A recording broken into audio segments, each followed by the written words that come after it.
Bangladesh is on the edge with widespread violence erupting ahead of crucial verdict in the case filed against former Prime Minister Sheikh Hasina. Cars have been torched, crude cocktail explosions have been reported, and highways have been blocked with stones in multiple districts.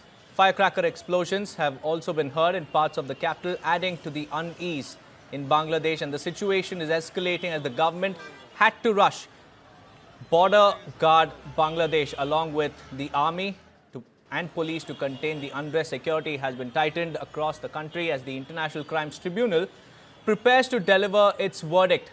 Now, the case, viewers, is linked to alleged crimes against humanity during last year's student-led protests.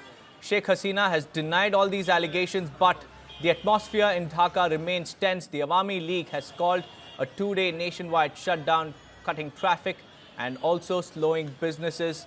Business leaders say the instability is hurting their confidence, and many hope that 2026 general elections will bring calm and restore normalcy. Former BGMEA President Quasi has warned that the unrest could damage Bangladesh's crucial garment industry and push foreign buyers away. He also stressed the need for strong ties with India while urging unity and peace at home. The crisis comes a year after the 2024 student uprising that toppled Hasina's government and brought in the interim administration led by Muhammad Yunus. With the Awami League now banned, its leaders are operating from undisclosed locations using social media to mobilize supporters. And as Bangladesh awaits the tribunal's verdict, the country remains sharply divided and on high alert as well. So this is a crucial verdict staring at Sheikh Hasina, the ousted Prime Minister, and this comes just a year after the students' uprising toppled the previous government that was led by Sheikh Hasina. And now the allegations are that Sheikh Hasina...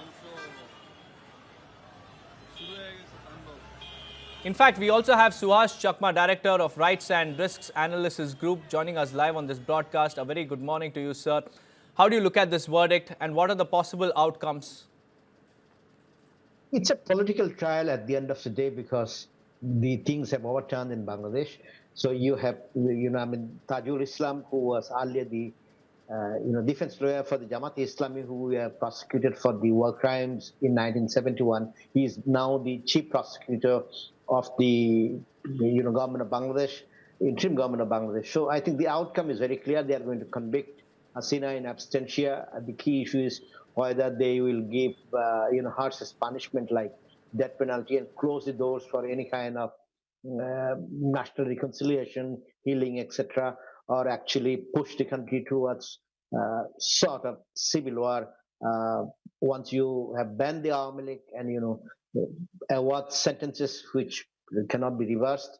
Then I think Bangladesh will move towards more conflict between the two ideologies, one of the Jamaat-e-Islami and the other one is, of course, the Joy Bangla, which is Awami League and which wanted to separate from Pakistan. Chakma, what do you think are the immediate risks after the verdict if it is against Sheikh Hasina? So there are no immediate risks in that sense because Sheikh Hasina is in India. I think the risk is basically for the government of Bangladesh, the interim government. And it's very clear that they wanted to convict Hasina prior to the elections, which will be held if they are held in February. So, it's a trial in absentia. Trial in absentia violates basic principles of international human rights law. You cannot hold somebody guilty without giving the opportunity of being heard. And in this particular case, the government of Bangladesh had sent its request to the government of India, and of course the government of Bangladesh was required to go through the entire extradition process. So it's very clear that the government of Bangladesh doesn't want Hasina to be extradited, because if they wanted Hasina to be extradited, they would have filed a case before the courts in India that she should be extradited. Then they are not inclined to do all those things because their aim is not necessarily to find the evidence that former Prime Minister Hasina is guilty, but they are in a hurry to convict her. So that's why, if you look at the trial period and the way the trials are being conducted, just to ensure that, convict her before the elections and they can mobilize the population and get some more votes for the Jamaat Islami. Also, sir, now the Awami League has clearly stated that they will not accept the verdict if it is against Sheikh Hasina, and the ousted Prime Minister's son has also said that there could be violence as well on ground. So do you think another violent episode unfolding after the verdict?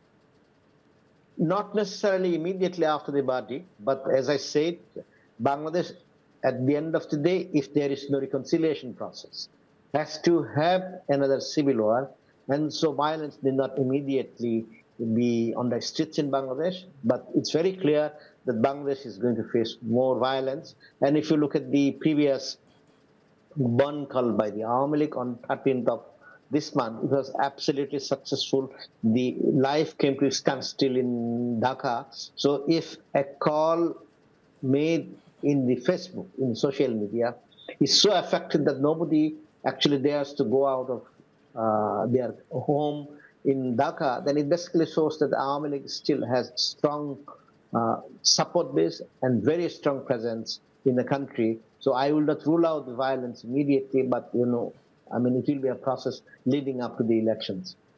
So what are the options before Sheikh Hasina? Because these are some grave allegations that she has outrightly denied. So what options does she have if it is against her, the verdict? I think there are 6 charges against her, and some of the charges primarily cannot be made out.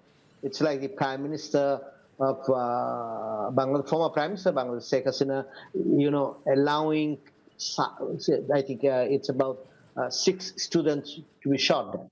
Is that something Prime Minister going to order? Possibly the law enforcement agencies went beyond their brief and shot dead.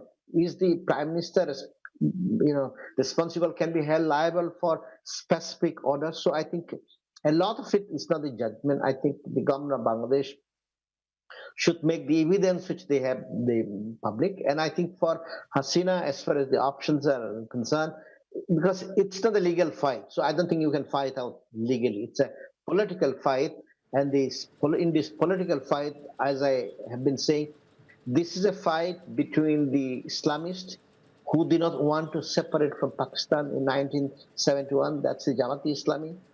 And the Bengali nationalists in East Bengal at that point of time who wanted independent Bangladesh. So there is no legal solution to it. It's a political solution. And that's why I say, this regime, which is in power, shall have to be overthrown at some stage if Hasina and her party, are to come back in Bangladesh. And that's what I am saying, that if they are going to make a comeback in Bangladesh at a certain point of time, whether it's 1 year, 2 years, 5 years, or 10 years, we basically have to assume that there will be an overthrow of this government. Then, of course, you will see, repeat of 1971 in a softer scale, because the gross violations that the Pakistanis committed in 71, I don't think we are going to see those scale of violence. But surely, I think it will be settled in the streets of Dhaka, not in the courts in Dhaka. And also, sir, looking at the current situation, is this verdict about justice or political survival for Awami League and also Sheikh Hasina? No, it's neither about justice nor about political survival of Sheikh Hasina and Awami League. It's more about survival of the government of the day. So it's a test for the government of the day. So it's the government which has been put to test, and they basically have failed to meet basic standards in terms of criminal trials, and those criminal trials would require that you, at the end of the day, give an opportunity of hearing, you exhaust the entire extradition processes, etc. So it's like India, though completely a different case. Is India going to try Mehal Chusky without his presence, or is India going to pursue the road of extradition, bring him, and give him the opportunity of being heard? So in this particular case, I would say the government of Bangladesh, the interim government led by Dr. Yunus, they have lost the test of meeting the international standards, because they have not undertaken any process to force the government of India, if you are interested in extradition of Hasina. Because if you look at the practices of India, India is challenging the extradition request of everybody whether in Belgium, whether in Canada, or in some other countries. So why is Bangladesh government not interested to pursue this part of extradition? You have not exhausted Mr. that Chakma, I'm procedure. sorry to interrupt you, but kindly hold on to your thoughts. We also have our reporter joining us live from Bangladesh. Shoaib Salahuddin joins us live. Shoaib, tell us what the situation is on ground zero. There's violence, businesses have slowed down, and the nation awaits a verdict. Thank you very much. As you know, that Sheikh Hasina's verdict will be pronounced any time from now. There is very tight security within the International Crimes Tribunal in Dhaka, and people are in the entire city. People are engulfed into a sense of fear, uncertainty, because as you know, that Sheikh Hasina currently faces 583 cases, out of which there is 324 murder cases. And 27 of those cases are pending with the International Crimes Tribunal. The pro-government, pro-regime individuals and organizations, they are demanding capital punishment for Sheikh Hasina, meaning death penalty. On the other hand, the international observers, they are saying that the death penalty may bring a negative impact. But as we know, that this verdict will actually have no impact. If we remember, on 4th of December 1971, the Pakistani military court handed death penalty to Bangabandhu Sheikh Mujibur Rahman. Even his grave was digged in Pakistan. But just in 12 days, Bangladesh became independent. So this is what is happening, in my opinion. It's a first trial. It's a camera trial. And Yunus is doing this just for the sake of, it's a kind of a stunt. He is just trying to give a public stunt to the people because his regime is failing in every aspect and it is becoming unpopular very quickly. And on the other hand, he wants to create a kind of anarchy in the country so that he can push back the election, February election. He is not going to hold election anyway. So he is trying to push the country towards anarchy through this verdict. Also, Shoaib, tell us about the Awami League and also the buzz in this particular political circle. They're all operating from undisclosed locations on social media. Are they trying to muster and mobilize support? Awami League is actually the largest political party in Bangladesh. And at this moment when we are talking, their popularity is 56%. And they have at least 4 crore 50 lakh voters in this country. So it's not that easy for Yunus, who is not having any popular support in this country. His popular support is even 0.02%. So for him to fight Awami League this way, it is difficult. And we are seeing that already there is too much protest going on in the country, whole country, and the prime target are Mohammed Yunus Grameen Bank. So many officers of Grameen Bank, it is becoming target. And I think, in my opinion, Mohammed Yunus is actually, he's opening the end of, it is the beginning of his end. And his days will be numbered as soon as this verdict is pronounced from this fictitious first court. I mean, it's a camera trial. Even all the prosecutors in that court, they belong to Jamaat Islami. And Sheikh Hasina does not have a defense counsel. And the judge is controversial. So with all these backgrounds, actually Yunus, just as I said, wants to make a public stunt.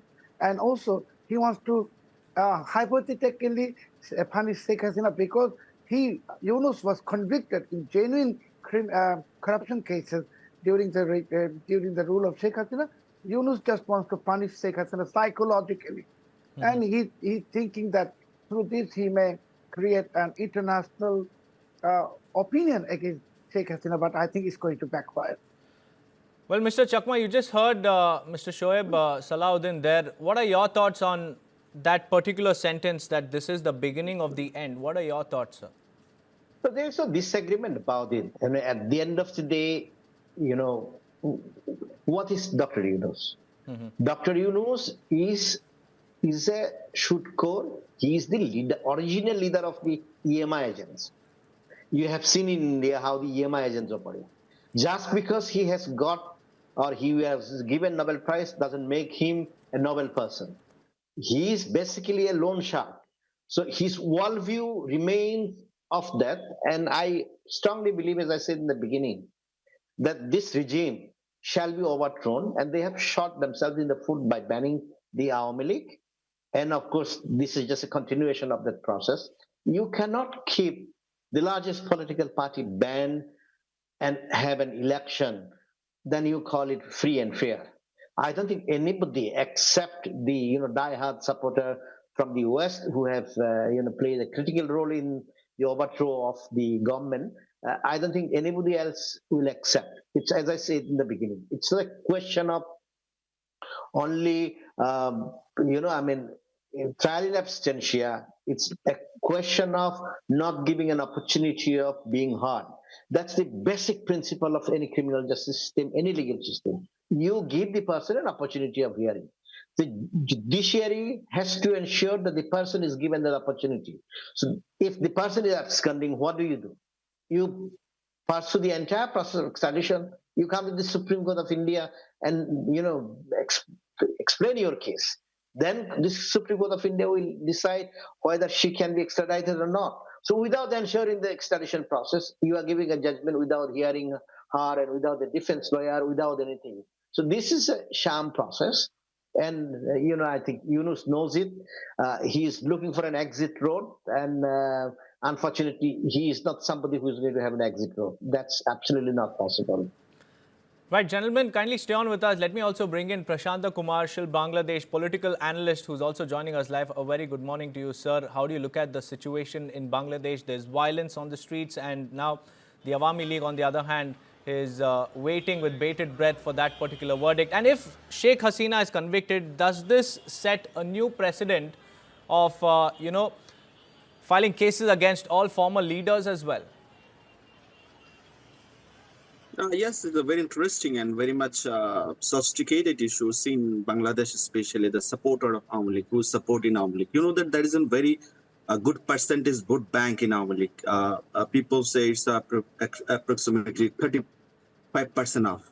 And now you know that the scenario, especially the ICT criminal court and justice today's appellation, and we are waiting for that. What is happening from the Supreme Court, and especially in, not a Supreme Court, ICT court. What the verdict of the Sheikh Hasina's, and what is the and people are having very sophisticated to mind that people thought that it's a look like a kangaroo court. Particularly the Awami League supporter feel that this is a kind of kangaroo. You can just see that the judges and the lawyer in every settlement, all are their personal people, not the, you can just, if you are guilty, if you are a verdict, so you have any fundamental rights to endorse your lawyer and everything. So this is a very legal frame, and the world had recognized something here. But in the case, we cannot find anything about the self-dependence theory and self-dependency, the criminal court of justice. So everyone, you can mention some Awami League supporter, they can mention it's look like a kangaroo court, and people have to see that actually what the position and what the outcome here our criminal court of justice. You see that that's all the thinking, all the metaphor are that all are the pre-designed model. So if you think that the verdict of the Sheikh Hasina give the death penalty, I'm not too little bit surprised if Sheikh Hasina give the death penalty from the court, because all are the design and all are the meticulously designed. So that is one kind of issue. And the other issues, sorry to interrupt you there. Actually, what is it that put Sheikh Hasina? What is that one mistake that Sheikh Hasina did that put her in this situation today? Actually, you know that there is some political advantage or disadvantage. This is another question from the verdict. If Awami League get his benefit or not benefit, this is another question. But you seen the total scenario of the politics in Bangladesh at the present time. You know that the people are divided into upcoming elections. People are thinking that all the political party not in very segmented at one point. All of the divided in at this moment, and that moment you can just stand from the Sheikh Hasina's verdict. So it's a one kind of happening. You push. Everything is united. Every political party stand in political issues. You know that Sheikh Hasina is now not a present chapter in Bangladesh politics. So you have to mind the people have engrossed, the all political party has engrossed come to next election. They are thinking about the next election. If you see it, it's a very hypes in media hypes in Sheikh Hasina death penalty. I think it's not very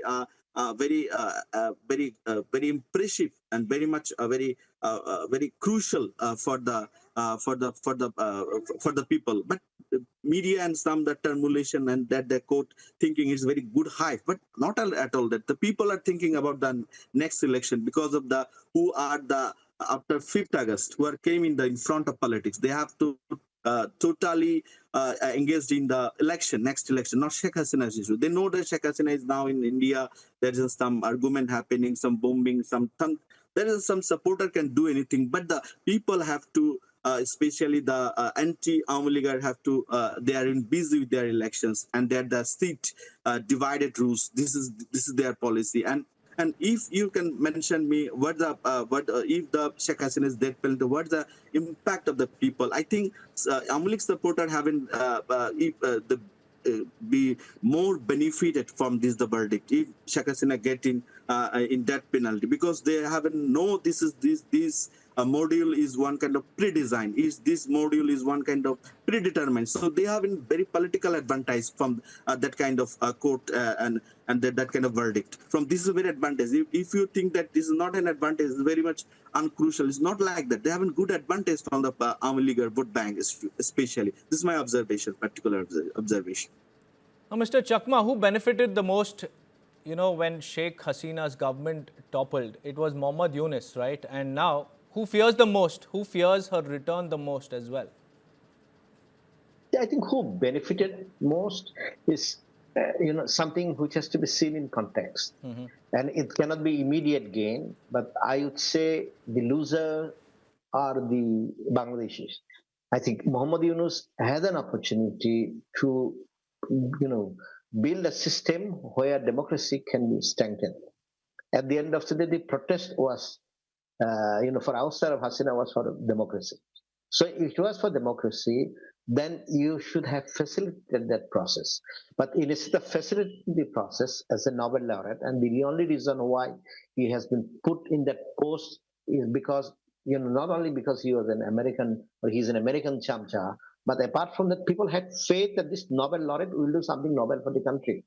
So this country has been at a process where, one party tries to demolish the other party completely when it is in power.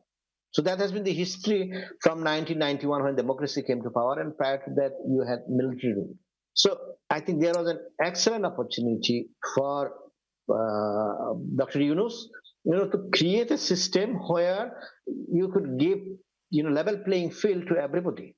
And your mandate at the end of the day was an interim government. So you remain in power 6 months, maybe maximum, 12 months. Then you hold the elections. Then instead of holding the elections, he is still clinging on to powers, conducting reforms without mandate, without parliament. Because if you carry out reforms, if they are not sanctified by the parliament, then what is there? They are, for example, holding referendum on the July Charter. What's the use of that? If I come to power as the BNP with absolute majority, I say it has no value, I throw it in the dustbin as a parliament. You can throw it in the dustbin. So what are you trying to do? So I think the losers at the end of the day are Bangladeshis. Bangladesh required a healing process where the minorities, the indigenous peoples in the Chittagong tracts, everybody could be accommodated. Instead of doing all those things, and Nobel laureate has become more dictatorial than those from the political parties. And that's, I think, the unfortunate part. And when I talk about the civil war in Bangladesh, then obviously who will suffer? It's the people of Bangladesh. So, and who is responsible for this? It is Yunus and the entire gang. I mean, I do not see the possibility whatsoever where you can keep the Awami League out of politics for a long period of time in the country.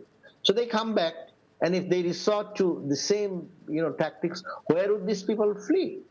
So I think the losers are those who have come to power. They had an opportunity, and this missed opportunity would be very expensive for everybody in power. Right, Mr. Chakma and Prashant Kumar, thank you for joining us with your insights. Bangladesh is on the edge with widespread violence erupting ahead of crucial verdict in the case filed against former Prime Minister Sheikh Hasina. Cars have been torched, crude cocktail explosions have been reported, and highways have been blocked with stones in multiple districts. Firecracker explosions have also been heard in parts of the capital, adding to the unease in Bangladesh, and the situation is escalating as the government had to rush border guard Bangladesh along with the army and police to contain the unrest. Security has been tightened across the country as the International Crimes Tribunal prepares to deliver its verdict. Now, the case, viewers, is linked to alleged crimes against humanity during last year's student-led protests. Sheikh Hasina has denied all these allegations, but the atmosphere in Dhaka remains tense. The Awami League has called a two-day nationwide shutdown, cutting traffic and also slowing businesses. Business leaders say the instability is hurting their confidence, and many hope the 2026 general elections will bring calm and restore normalcy. Former BGMEA President Quasi has warned that the unrest could damage Bangladesh's crucial garment industry and push foreign buyers away. He also stressed the need for strong ties with India while urging unity and peace at home. The crisis comes a year after the 2024 student uprising that toppled Hasina's government and brought in the interim administration led by Mohammad Yunus. With the Awami League now banned, its leaders are operating from undisclosed locations using social media to mobilize supporters. And as Bangladesh awaits the tribunal's verdict, the country remains sharply divided and on high alert as well. So this is a crucial verdict staring at Sheikh Hasina, the ousted Prime Minister, and this comes just a year after the students' uprising toppled the previous government that was led by Sheikh Hasina, and now the allegations are that Sheikh Hasina. In fact, we also have Suhas Chakma, Director of Rights and Risks Analysis Group, joining us live on this broadcast. A very good morning to you, sir. How do you look at this verdict, and what are the possible outcomes? It's a political trial at the end of the day because the things have overturned in Bangladesh. So you have, Tajul Islam, who was earlier the, defense lawyer for the Jamaat-e-Islami, who were prosecuted for the war crimes in 1971. He is now the chief prosecutor of the government of Bangladesh, interim government of Bangladesh. So I think the outcome is very clear. They are going to convict Hasina in absentia. The key issue is whether they will give, harshest punishment like death penalty and close the doors for any kind of national reconciliation, healing, etc., or actually push the country towards sort of civil war.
Slip into a very quick commercial, but kindly stay on with us. We'll be right back with our rolling coverage on the tribunal's verdict. Stay tuned.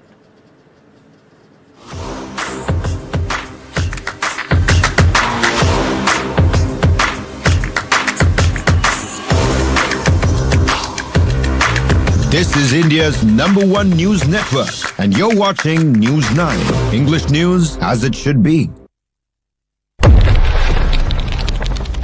A massive explosion took place. We are outside LNJP hospital right now. The exact reason behind this explosion. Is there anything with regards to Faridabad?